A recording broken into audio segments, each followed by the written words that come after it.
மாணவ கண்மணிகள் அனைவருக்கும் என் இனிய காலை வணக்கங்கள். மாணவ கண்மணிகள் அனைவரும் நலமாக உள்ளீர்களா? மாணவ கண்மணிகள் தங்களுடைய வழிபாட்டினை கூறிவிட்டீர்களா? நன்றி. நான் ஒரு நல்ல ஆசிரியர். நான் உங்களுக்கு தாயாகவும் தந்தையாகவும் இருந்து முறையான கல்வியை அன்புடன் போதிப்பேன். நான் ஒரு நல்ல ஆசிரியர். நான் உங்களுக்கு தாயாகவும் தந்தையாகவும் இருந்து முறையான கல்வியை அன்புடன் போதிப்பேன். நான் ஒரு நல்ல ஆசிரியர். நான் உங்களுக்கு தாயாகவும் தந்தையாகவும் இருந்து முறையான கல்வியை அன்புடன் போதிப்பேன். அனைவருக்கும் என் இனிய காலை வணக்கங்கள்.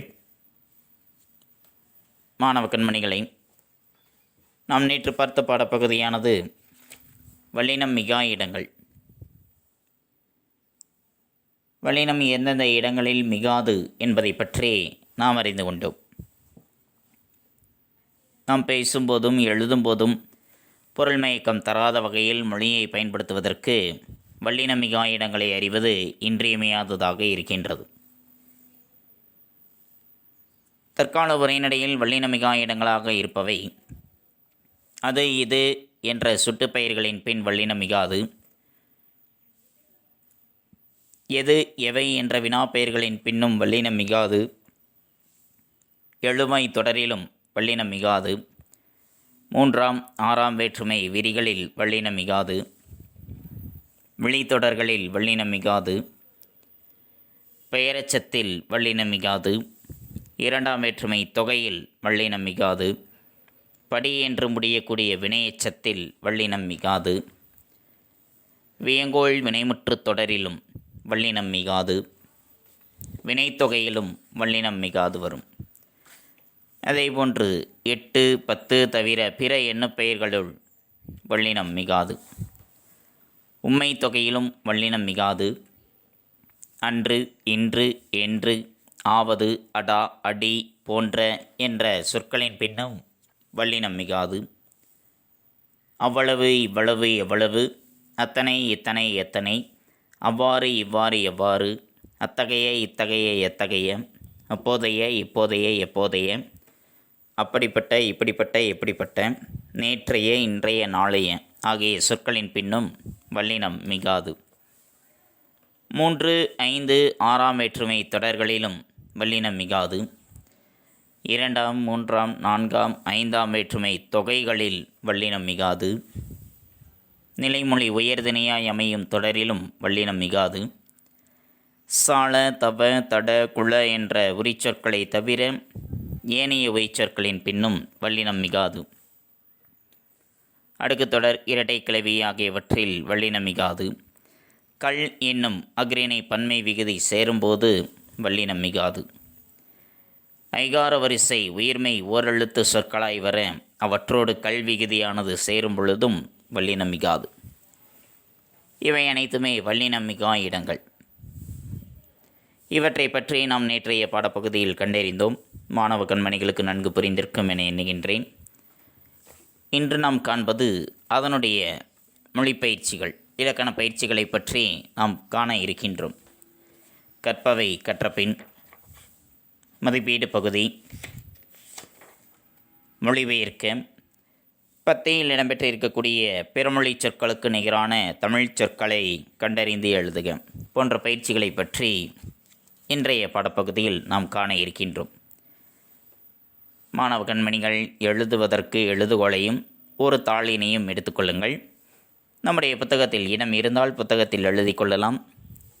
இடமில்லை என்ற நிலை ஏற்படும் பொழுது ஒரு தாளில் எழுதி அதனை இணைத்து கொள்ளலாம். எடுத்துக்கொண்டீர்களா? தங்களுடைய பாடப்புத்தகத்தில் பக்கம் எண் 115 எடுத்துக்கொள்ளுங்கள். எடுத்துக்கொண்டீர்களா? நன்றி. மாணவ கண்மணிகளை, முதலில் நாம் காண்பது கற்பவை கற்றபின். 3வது வினா, எது சரி, எது தவறு, காரணம் கூறுக. அங்கே கொடுக்கப்பட்டிருப்பதுள் எது சரியாக இருக்கின்றது, எது தவறாக இருக்கின்றது என்பதை அறிந்து அதற்கான காரணத்தை கூற வேண்டும். காண்போமா? முதலில் அண்ணாமலை பல்கலைக்கழகம். அண்ணாமலை பல்கலைக்கழகம் அதில் வல்லினம் மிகுந்து வந்திருக்கின்றது. அது சரியா தவறா? சரி. ஏன் சரி என்றால் சரி என்று எழுதிக் கொள்ளுங்கள். நிலைமொழியானது ஐகார ஈறு மிகுந்து வருகின்றது. நிலைமொழியில் ஐகார ஈறு மிகுந்து வந்திருக்கின்றது. அதனால் வறுமொழியினுடைய வல்லினம் அங்கே மிகும். நிலைமொழி ஐகார ஈறு மிகும் அப்படின்னு அதற்கு அருகில் எழுதி கொள்ளுங்கள். நிலைமொழி ஐகார ஈறு மிகும். நிலைமொழி ஐகார ஈறு மிகும்.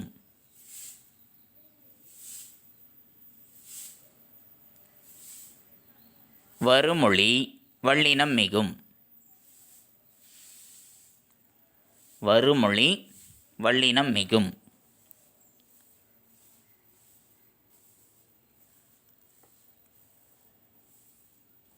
எழுதி கொண்டீர்களா? அடுத்து இரண்டாவது, அத்தனை சிறிய. அத்தனை சிறிய அங்கே வல்லினம் மிகுந்து வந்திருக்கின்றது. அது மிகுமா மிகாதா? அதாவது சரியா தவறா? தவறு. அங்கே வல்லினம் மிகாது. தவறு என்று எழுதி கொள்ளுங்கள். ஏன் தவறு என்றால் அத்தனை இத்தனை என்ற சொற்களின் பின் வல்லினம் மிகாது. அத்தனை இத்தனை என்னும் சொற்களின் பின் வல்லினம் மிகாது. எழுதிக் கொள்ளுங்கள்.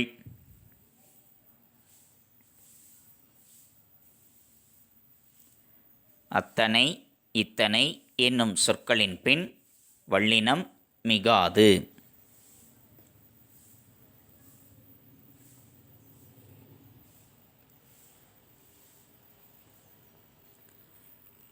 எழுதி கொண்டீர்களா? அடுத்து மூன்றாவது, ஆத்திச்சூடி. ஆத்திச்சூடி. ஆத்திச்சூடி என்பது வல்லினம் மிகுமா மிகாதா? மிகாது. தவறு. தவறு என்று எழுதிக் கொள்ளுங்கள். ஆத்திசூடி என்றுதான் வர வேண்டும். ஏனென்றால் இரண்டாம் வேற்றுமை தொகையில் வல்லினம் மிகாது. இரண்டாம் வேற்றுமை தொகையில் வல்லினம் மிகாது.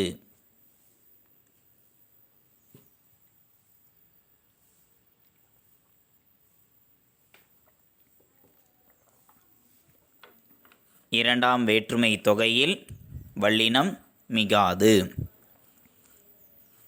எழுதி கொண்டீர்களா? அடுத்தது நான்காவது, எடுத்துக்காட்டுகள். எடுத்துக்காட்டுகள் வல்லினம் மிகுந்து வந்திருக்கின்றது. அது சரியா தவறா? சரி. எழுதி கொள்ளுங்கள். சரி. ஏன் சரி என்றால் வன்தொடர் குற்றியலுகரங்கள். வன்தொடர் குற்றியலுகரங்கள் நிலைமொழியாயிருந்து புணர்ச்சியில் வல்லினம் மிகும். வன்தொடர் குற்றியலுகரங்கள் வன்தொடர் குற்றியலுகரங்கள் நிலைமொழியாயிருந்து புணர்ச்சியில் வல்லினம் மிகும். வன்தொடர் குற்றியலுகரங்கள் நிலைமொழியாயிருந்து புணர்ச்சியில் வல்லினம் வரும். எழுதி கொண்டீர்களா? அடுத்த ஐந்தாவது, கீழ்ப்பக்கம். கீழ்ப்பக்கம் அங்கே வல்லினம் வருமா வராதா?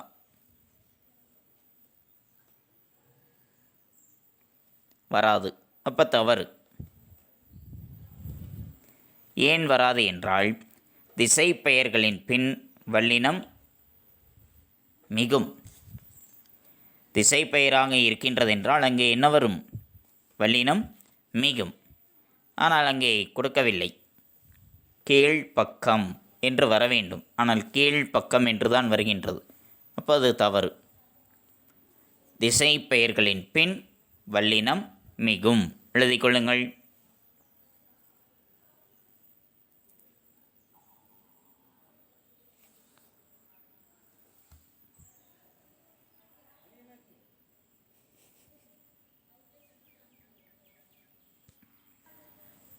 சான்றோர் பேரவை. சான்றோர் பேரவை. அங்கே வல்லினம் வருகின்றதா இல்லையா? இல்லை. அப்போ வருமா வராதா? வராது. அப்போ அது சரிதானே? சரி, எழுதிக் கொள்ளுங்கள். ஏன் சரி? பலர்பால் படர்க்கை வினைமுற்றின் பின் சில இடங்களில் வல்லினம் மிகாது. பலர்பால் எழுதுங்கள். பலர்பால் படர்க்கை வினைமுற்றின் பின் சில இடங்களில் வல்லினம் மிகாது.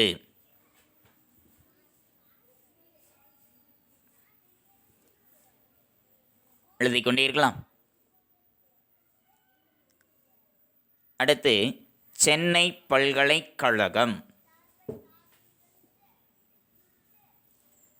சென்னை பல்கலைக்கழகம். அங்கே வல்லினம் வருகின்றது. வருமா வராதா? வரும். சரிதான். சரி என்று எழுதிக் கொள்ளுங்கள். ஏன் சரி? நகர ஈற்று பெயர் சொல்லின் பின் வல்லினம் மிகும். நகர ஈற்று பெயர் சொல்லின் பின் வல்லினம் மிகும்.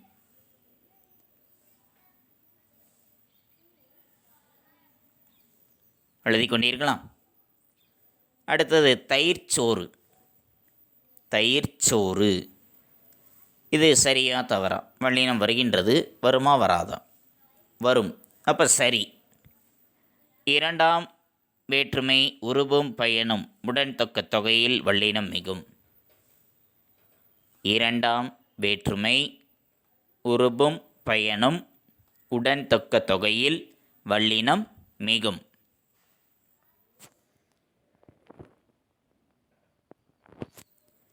எழுதிக் கொண்டீர்களா? நன்றி. அடுத்து நான்காவது. கீழ்காணும் தொடர்களில் வல்லினம் மிகும் மிகா இடங்களை கண்டறிந்து அதற்கான இலக்கணத்தை அறிக. கீழே உள்ள தொடர்களில் எந்தெந்த இடங்களில் வல்லினம் மிகும், எந்தெந்த இடங்களில் வல்லினம் மிகாது என்பதை கண்டறிந்து அதற்கான இலக்கணத்தை நாம் எழுத வேண்டும். காண்போமோ? வங்கிக் கடன். அங்கே வங்கி கடன் என்று இருக்கின்றது. அங்கே வல்லினம் வருமா வராதா?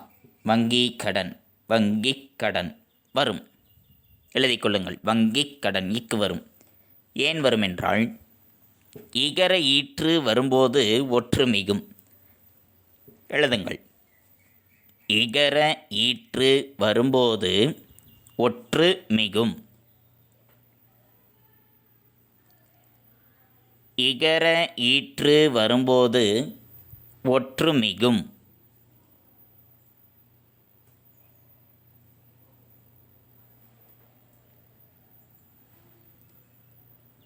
இகர ஈற்று வரும்போது ஒற்று மிகும். எழுதிக் கொண்டீர்களா? அடுத்து இரண்டாவது. பழங்களை பறிக்காதீர்கள்.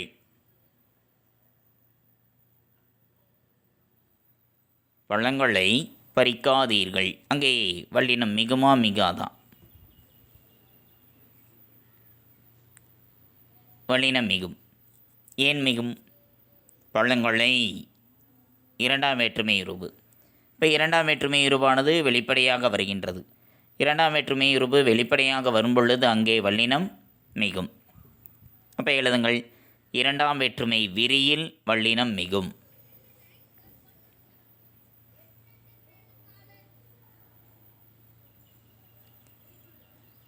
இரண்டாம் வேற்றுமை விரியில் வல்லினம் மிகும்.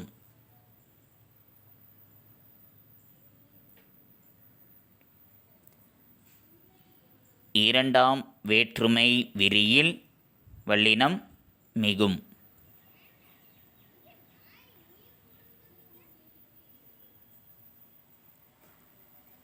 அடுத்து மூன்றாவது. திட்டக்குழு. திட்டக்குழு. அங்கே திட்டக்குழுவா திட்டக்குழுவா வல்லினம் மிகுமா மிகாதான்? திட்டம் என்பது மகரஈறு. அந்த மகரஈறு வரும் பொழுது வல்லினம் மிகும். அப்போ திட்டக்குழு இக்கு வரும், வல்லினம் மிகும். திட்டம் என்பது மகரஈறு. திட்டம் என்பது மகர ஈறு.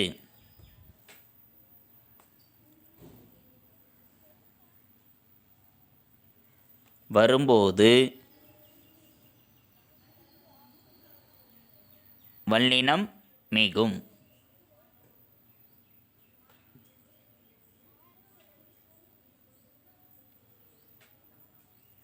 திட்டம் என்பது மகரஈறு. வரும்போது வல்லினம் மிகும்.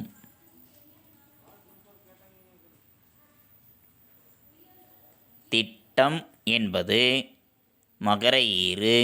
வரும்போது வல்லினம் மிகும். எழுதி கொண்டீர்களா? அடுத்து அரசு ஆணை பிறப்பித்தது. அரசு ஆணை பிறப்பித்தது. இங்கே வல்லினம் மிகுமா மிகாதா? வல்லினம் மிகாது. ஏன் மிகாது? இரண்டாம் வேற்றுமை தொகையில் ஒற்று மிகாது. இரண்டாம் வேற்றுமை தொகையில் ஒற்று மிகாது.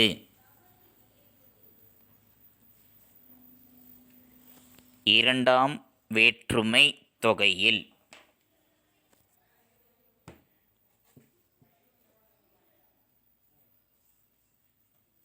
இரண்டாம் வேற்றுமை தொகையில்.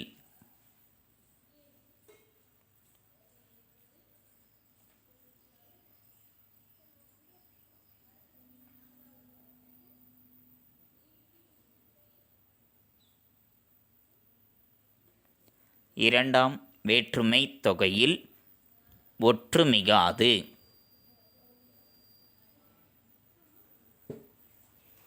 இரண்டாம் வேற்றுமை தொகையில் ஒற்று மிகாது.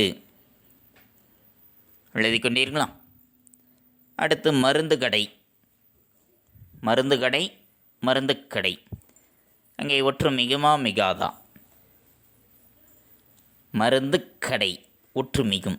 ஏன் மிகும்? மென்தொடர் குற்றேலுகரம், ஆதலால் ஒற்று மிகும். மென்தொடர் குற்றியலுகரம் ஒற்று மிகும். மென்தொடர் குற்றியலுகரம். மென்தொடர் குற்றியலுகரம் ஒற்று மிகும். எழுதி கொண்டீர்களா? அடுத்தது வேலையில்லா பட்டதாரி. வேலையில்லா பட்டதாரி. அங்கே வல்லினம் மிகுமா மிகாதா? மிகும். வேலையில்லா பட்டதாரி இப்பு வரும். ஏன்? ஈறுகெட்ட எதிர்மறை பெயரெச்சம். ஈறுகெட்ட எதிர்மறை பெயரெச்சம் ஒற்று மிகும். ஈறுகெட்ட எதிர்மறை பெயரெச்சம் ஒற்று மிகும்.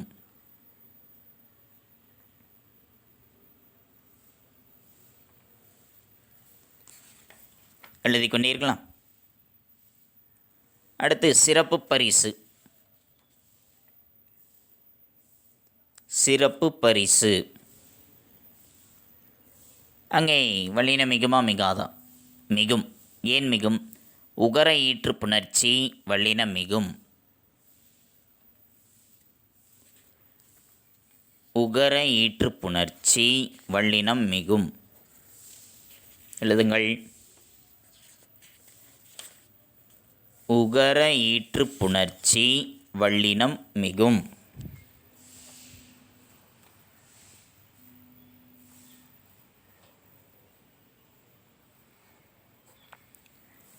உகர ஈற்று புணர்ச்சி வல்லினம் மிகும்.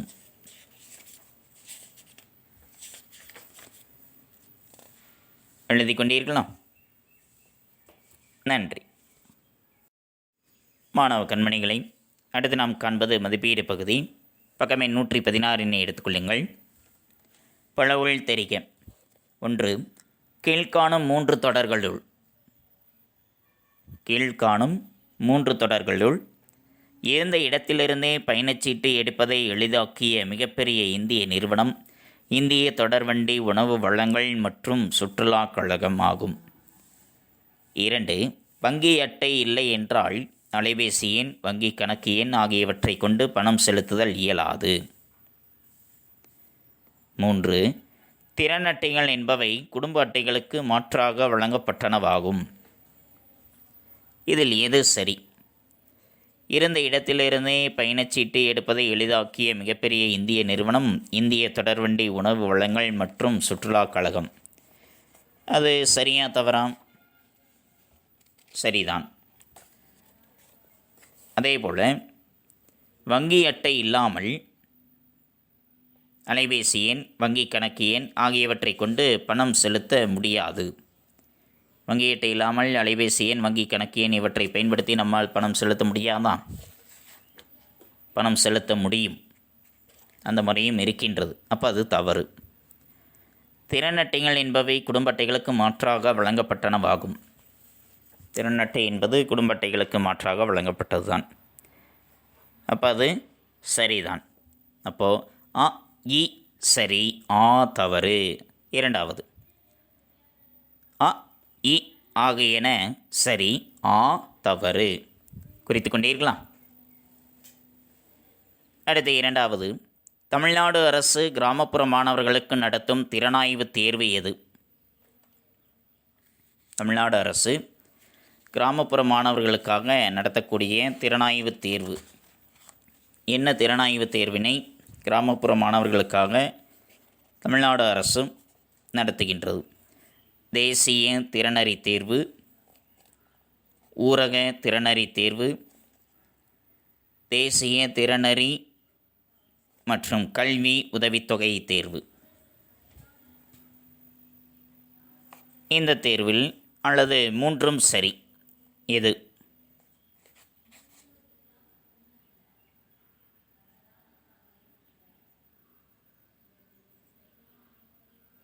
மூன்றும் சரி.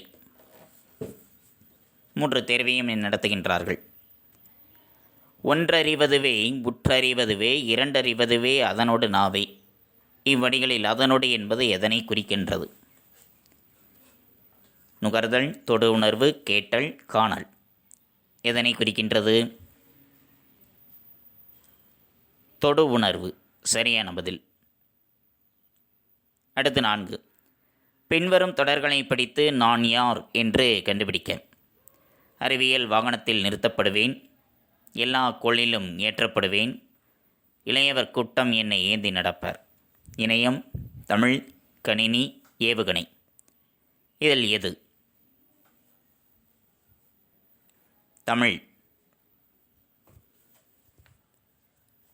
அடுத்த 5வது விடைவரிசையை தேர்க. இது செயற்கைக்கோள் ஏவுபூர்தியின் செயல்பாட்டை முன்கூட்டியே கணிக்கும். இது செயற்கைக்கோள் ஏவுபூர்தியின் செயல்பாட்டை முன்கூட்டியே கணிக்கக்கூடியது. நேவிக், வானூர்தி, சித்தாரா. அடுத்து இது கடல் பயணத்துக்காக உருவாக்கப்பட்ட செயலி. சித்தாரா, வானூர்தி, சித்தாரா, நேவிக். செயற்கைக்கோள் ஏவுபூர்தியினுடைய செயல்பாட்டை முன்கூட்டியே கணிக்கக்கூடியது சித்தாரா. கடல் பயணத்திற்காக உருவாக்கப்பட்ட செயலி நேவிக். அப்போ சரியான பதில் சித்தாரா, நேவிக். குறித்து கொண்டீர்களா? நன்றி. மாணவ கண்மணிகளை, அடுத்து நாம் காண்பது மொழிபெயர்க்க. பக்கம் எண் 118. பாட்டில், சைக்ளோஃபோன். Make music with bottles. You will need 6 glasses, bottles, wooden spoon, water, food coloring. First one, fill one bottle with water, then fill each other bottle with slightly less than the bottle next to it. Second one, and some food coloring to help you to see the different levels of water. Third one,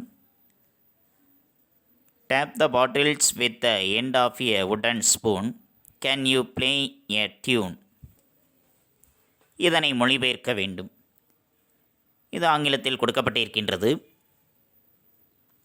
அதனை தமிழில் மொழிபெயர்த்து எழுத வேண்டும்.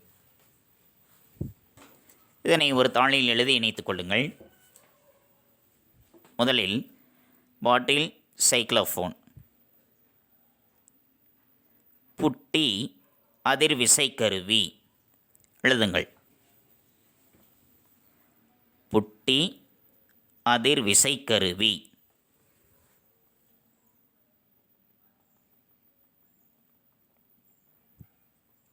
எழுதி கொண்டே இருக்கலாம். Make music with bottles. புட்டிகளை வைத்து இசையை உண்டாக்குக.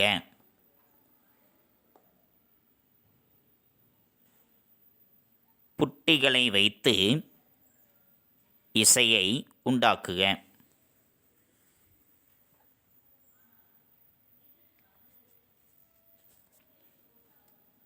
புட்டிகளை வைத்து இசையை உண்டாக்குக. எழுதி கொண்டீர்களாம். You will need. You will need. உனக்கு தேவையானவை.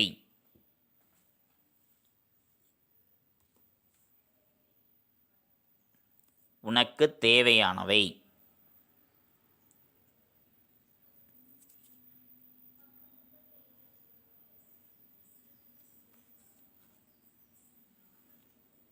எழுதி கொண்டீர்களாம். 6 glass bottles. 6 கண்ணாடி புட்டிகள். 6 கண்ணாடி புட்டிகள்.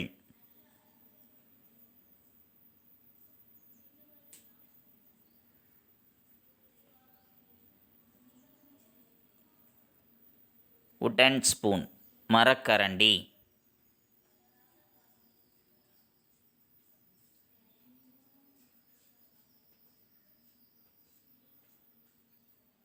wooden spoon, மரக்கரண்டி. வாட்டர், நீர். நீர்.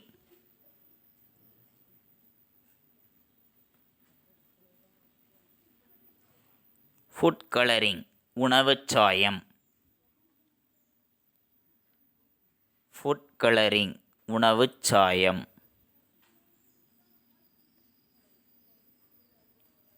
எழுதி கொண்டீர்களாம். First one, fill 1 bottle with water. fill 1 bottle with water. ஒரு புட்டியில் நீரை நிரப்பு. ஒரு புட்டியில் நீரை நிரப்பு.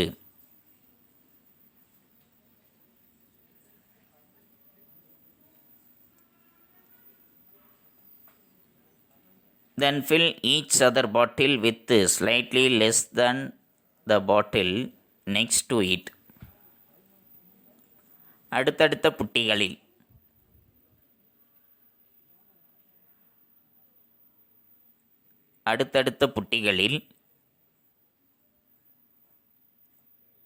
முந்தைய புட்டியை விட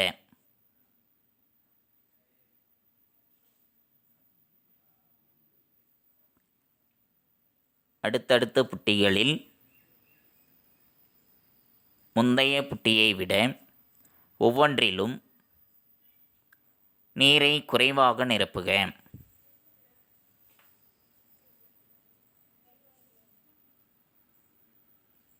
அடுத்தடுத்த புட்டிகளில்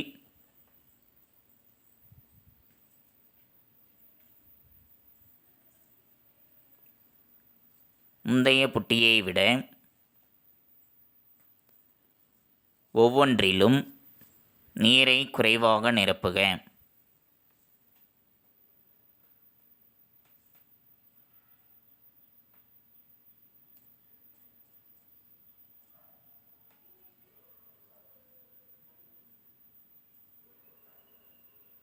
எழுதி கொண்டிருக்கலாம். அடுத்து 2. Add some food coloring to help you to see the different levels of water. வெவ்வேறு அளவுள்ள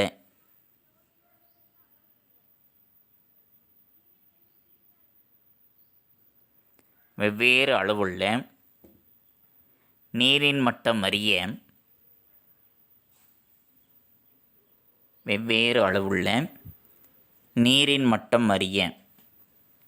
உணவுச் சாயம் சேர். வெவ்வேறு அளவுள்ள நீரின் மட்டம் அறிய உணவுச் சாயம் சேர்.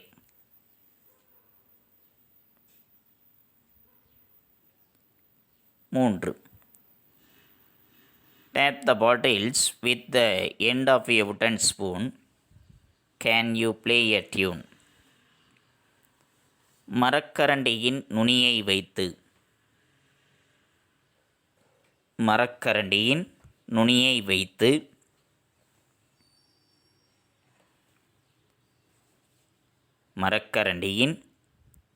வைத்து புட்டிகளை தட்டி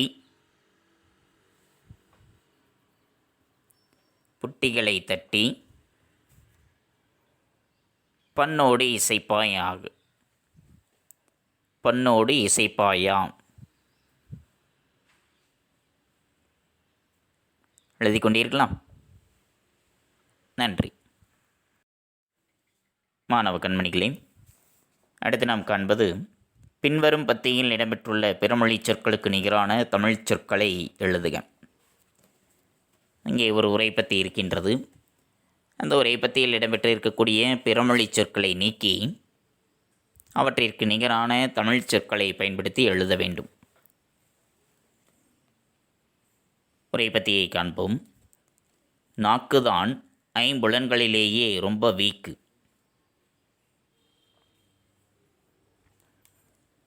அதற்கு 4 ஆதார ருசிகள்தாம் தெரியும். எலுமிச்சையின் புளிப்பு, சர்க்கரையின் தித்திப்பு, காபியின் கசப்பு, உப்பு, இவை தவிர சேவரி என்று சொல்கின்ற டேஸ்ட் எல்லாம் இந்த 4 ஆதார ருசிகளின் கலப்புதான். இந்த ருசிகளை தொட்டு அறிய நாக்கில் வெவ்வேறு இடங்கள் உண்டு. தித்திப்பு நுனிநாக்கு, உப்பு பரவலாக குறிப்பாக நுனியில், கசப்பு உள்நாக்கு, புளிப்பு சேவரி நாக்கின் வலது இடது புறங்கள். ஒரு சராசரி மனிதனினுடைய நாக்கில் 9000 சுவை எறும்புகள் உண்டு. அலட்டல் வேண்டாம். குழந்தையின் நாக்குடன் ஒப்பிடும்போது இது ஒன்றுமே இல்லை. ஏதாவது மருந்தை நாக்கில் தொட்டால் குழந்தைகள் என்னமாக எக்ஸ்பிரஷன் காட்டுகின்றன. சுவைக்கு வாசனையும் சேர வேண்டும். 2 முத்துழைத்தால்தான் பாதாம் அல்வா, ஐஸ்கிரீம் போன்றவற்றை ரசிக்க முடியும். மூக்கை பிடித்து கொண்டு ஐஸ்கிரீம் சாப்பிட்டு பாருங்கள், ஜில்லென்று இருக்கும். அவ்வளவே. கூடவே சூடும் உணவின் தோற்றமும் முக்கியம். மூக்குக்கு மொத்தம் 7 வாசனைகள். கற்பூர வாசனை, பெப்பர்மின்ட் வாசனை, மலர்களின் வாசனை, மஸ்க் என்னும் அரபு ஷேக் செண்டு வாசனை, ஈத்தர் அல்லது பெட்ரோல் வாசனை, அழுகிய முட்டை வாசனை, காட்டமான அமில வாசனை. இந்த 7 வாசனைகளின் கலப்புகளால் நம்மால் ஆயிரக்கணக்கான வாசனைகளை உணர முடிகிறது.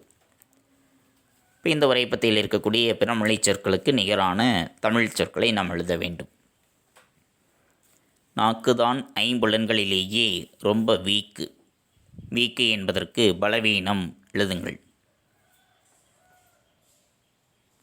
பலவீனம்.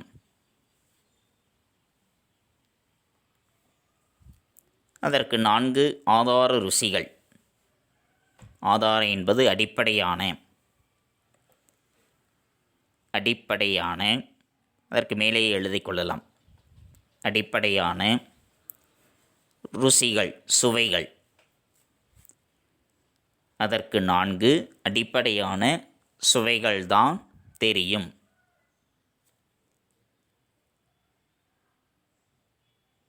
அடிப்படையான சுவைகள்தாம் தெரியும்.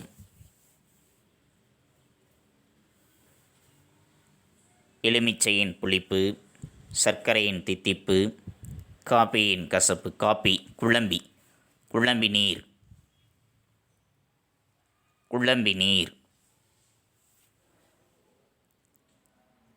குழம்பு நீரின் கசப்பு, உப்பு இவை தவிர சேவரி. சேவரி என்பது காரச்சுவையுண்டி. சேவரி என்பது காரச்சுவையுண்டி.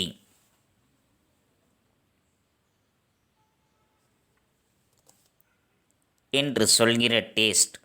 டேஸ்ட் சுவை. சுவை. சுவையெல்லாம் இந்த 4 ஆதார ருசிகளின் கலப்புதான். ஆதார ருசி அடிப்படையான சுவைகள். இந்த 4 அடிப்படையான சுவைகளின் கலப்புதான்.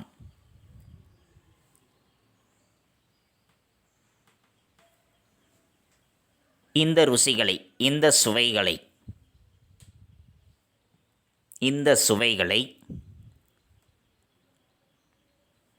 தொட்டு அறிய நாக்கில் வெவ்வேறு இடங்கள் உண்டு. தித்திப்பு நுனிநாக்கு, உப்பு பரவலாக குறிப்பிட்ட நுனியில், கசப்பு உள்நாக்கு, புளிப்பு சேவரி. சேவரி என்பது காரச்சுவையுண்டி. காரச்சுவையுண்டி நாக்கின் வலது இடது புறங்கள். ஒரு சராசரி மனிதனுடைய நாக்கில் 9000 சுவையரம்புகள் உண்டு. அலட்டல் வேண்டாம். அலட்டல் என்றால் ஆச்சரியம். ஆச்சரியம்.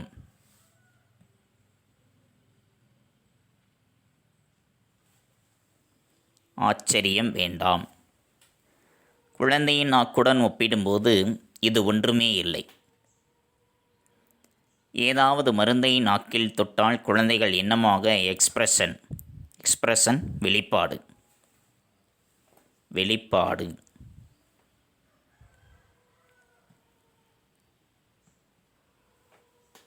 எழுதி கொண்டீர்களா? காட்டுகின்றன.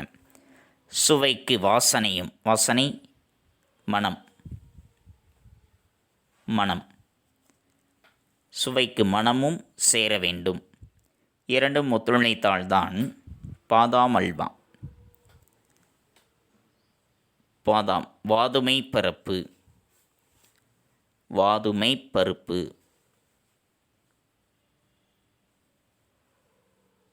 வாதுமை பருப்பு அல்வா. ஐஸ்கிரீம். பனிக்கூழ்மம். பனிக்கூழ்மம். பனிக்கூழ்மம் போன்றவற்றை ரசிக்க. போற்ற. போற்ற. போற்ற முடியும். மூக்கை பிடித்து கொண்டு ஐஸ்கிரீம். பனிக்கூழ்மம். பனிக்கூழ்மம் சாப்பிட்டு பாருங்கள். சில்லென்று இருக்கும். சில்லென்று என்றால் குளிர்ச்சியாக. குளிர்ச்சியாக இருக்கும். அவ்வளவே. கூடவே சூடும்.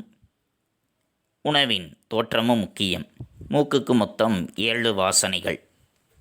வாசனை மனம். 7 மனங்கள்.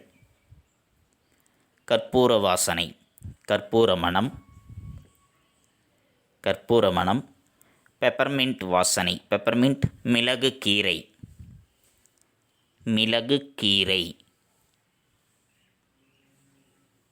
மிளகு கீரை மனம். மலர்களின் வாசனை. மலர்களின் மனம். மஸ்க். மஸ்க் என்பது ஒரு பெயர் சொல். மஸ்க் என்கின்ற அரபு ஷேக் செண்டு. அதனுடைய வாசனை மனம். ஈத்தர் அல்லது பெட்ரோல். பாறை எண்ணெய். பாறை எண்ணெய். வாசனை மனம். அழுகிய முட்டை வாசனை. வாசனை மனம். அழுகிய முட்டை மனம். காட்டமான அமில வாசனை. வாசனை மனம். இந்த 7 வாசனைகளின் மனங்களின் கலப்புகளால் நம்மால் ஆயிரக்கணக்கான வாசனைகளை மனங்களை உணர முடிகிறது. எழுதி கொண்டீர்களா? நன்றி. மாணவ கண்மணிகளையும் அடுத்து நாம் காண்பது வீட்டுப்பாடம். இந்திய விண்வெளித்துறை பற்றிய செய்திகளை விவரிக்க. இஸ்ரோவின் தலைவர். இந்திய விண்வெளி ஆராய்ச்சி நிறுவனத்தின் தலைவர் தமிழ்நாட்டைச் சேர்ந்த அறிவியலாளர் திரு சிவன் ஆவார். சித்தாரா செயலி. இவர் சித்தாரா என்னும் செயலியை உருவாக்கினார். இச்செயலி செயற்கைக்கோள் ஏவுறுதி பற்றிய முழு விவரங்களையும் மின்னிலக்க முறையில் சேகரிக்கும். இதனை பயன்படுத்தி வாகன செயல்பாட்டை கணிக்க முடியும். இந்திய குடிமக்களுக்கு பயனளிக்கும் செயற்கைக்கோள். வெளிநாடுகள் இராணுவ பயன்பாட்டிற்கு மட்டுமே செயற்கைக்கோளை பயன்படுத்தின. இந்திய அறிவியலாளர் டாக்டர் விக்ரம் சாராபாய் இந்த தொழில்நுட்பத்தை மக்களுக்கு எப்படி பயன்படுத்தலாம் என சிந்தித்தார். இந்த 3 பத்திகள் தான் வீட்டுப்பாடம். இந்த 3 பத்திகளையும் ஒருமுறை எழுதி பலமுறை படித்துக் கொள்ளுங்கள். தங்களுடைய கையெழுத்து பயிற்சியும் சற்று மேம்படுத்திக் கொள்ளுங்கள். நன்றி. மாணவ கண்மணிகளே, இதுகாரும் நாம் கண்டறிந்தது இலக்கண பயிற்சிகள். கற்பவை கற்றபின் என்பதில் எது சரி எது தவறு காரணம் கூறுக. கீழ்காணும் தொடர்களில் வல்லினம் மிகும் மிகா இடங்களை கண்டறிந்து அதற்கான இலக்கணம் அறிக. மதிப்பீடு பகுதி. மொழிபெயர்க்க. பத்தியில் இடம்பெற்றுள்ள பிறமொழி சொற்களுக்கு நிகரான தமிழ் சொற்களை எழுதுக போன்ற பயிற்சிகளை பற்றி பார்த்தோம். மாணவ கண்மணிகளுக்கு நன்கு புரிந்திருக்கும் என எண்ணுகின்றேன். மாணவ கண்மணிகள் அவற்றை தெளிவுற தங்களுடைய பாடப்புத்தகத்தில் எழுதி கொள்ளுங்கள். எவ்வித பிழையுமின்றி எழுதி கொள்ளுங்கள். அடுத்து நாம் காண்பது பாடப்புத்தகம் படித்தல். பாடப்புத்தகம் படித்தல் பக்கம் எண் 118 மற்றும் 119. பக்கம் எண் 118 மொழிபெயர்க்க என்பதில் ஆரம்பித்து பக்கம் எண் 119 மொழியோடு விளையாடு என்பது வரைக்கும் மாணவ கண்மணிகள் பாடப்புத்தகம் படித்தலாக எடுத்துக்கொண்டு எழுந்து நின்று உறக்கப்படியுங்கள். தங்களுடைய படித்தல் பயிற்சியினை சற்று மேம்படுத்திக் கொள்ளுங்கள். அடுத்து நாம் காண்பது வீட்டுப்பாடம். வீட்டுப்பாடம் பக்கம் எண் 117 நெடுவினா. 2வது நெடுவினா. இந்திய விண்வெளித்துறை பற்றிய செய்திகளை விவரிக்க என்பது. அதற்குரிய விடையினை பற்றி நாம் முந்தைய பகுதியில் கண்டறிந்தோம். மாணவ கண்மணிகள் அவற்றை தெளிவுற தங்களுடைய வீட்டுப்பாட ஏட்டில் எழுதி கொள்ளுங்கள். தெளிவுற படியுங்கள். தங்களுடைய படித்தல் பயிற்சியும் தங்களுடைய கையெழுத்து பயிற்சியும் சற்று மேம்படுத்திக் கொள்ளுங்கள். மீண்டும் அடுத்த பாட வேளையில் சந்திப்போம். நன்றி, வணக்கம்.